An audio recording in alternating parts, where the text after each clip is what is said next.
الحمد للہ رب العالمین۔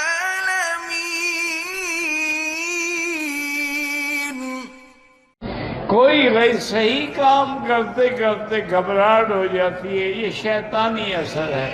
لا حول پڑھا کرو۔ بندوق سے پرندے کا شکار جائز ہے، بالکل جائز ہے، لیکن اگر وہ ذبح نہ ہو مر جائے تو حلال نہیں ہوگا۔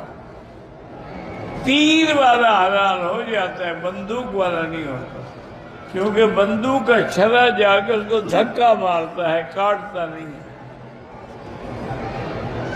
وہ دھکے سے اس کا بدن پھٹ جاتا ہے۔ ایک تہائی سر کا حل کرا لیں، بالکل جائز ہے، لیکن افضل یہی ہے کہ پورے سر پہ اس طرح پھراؤ۔ دوران طواف حتیم کے اندر جاؤ گے، طواف نہیں ہوگا۔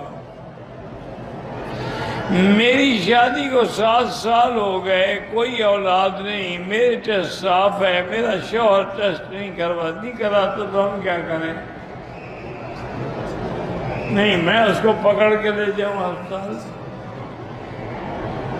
بی بی اللہ سے دعا کرو، اس کو پتہ ہوگا نا کہ میں فارغ ہوں، کیا ٹیسٹ کروا ہے، وہ چوری کرا چکا ہوگا۔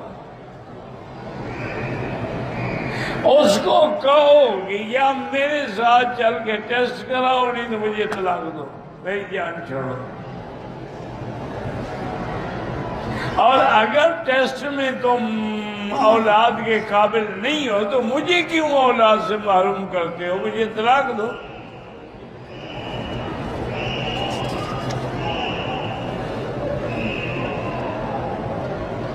پردیس میں بیوی کے بغیر کتنا عرصہ رہ سکتے ہیں؟ جتنا صبر اللہ دے۔ مجبوریاں بھی تو ہیں، اب 2 سال کے اقامے پہ لوگ آئے ہوئے ہیں، کیا کریں؟ پہلے چھٹی نہیں ملتی۔ بہرحال کوشش کریں کہ 6 مہینے سے زیادہ دور نہ۔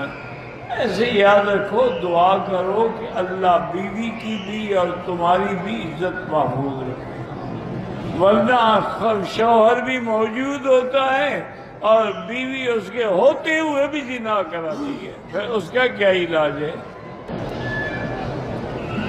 میرا عمل نہیں ٹھہرتا، میں نے بتایا تھا ان اللہ یمسک السماوات والارض ان تزولا ولئن زالتا ان امسکہما من احد من بعدہ۔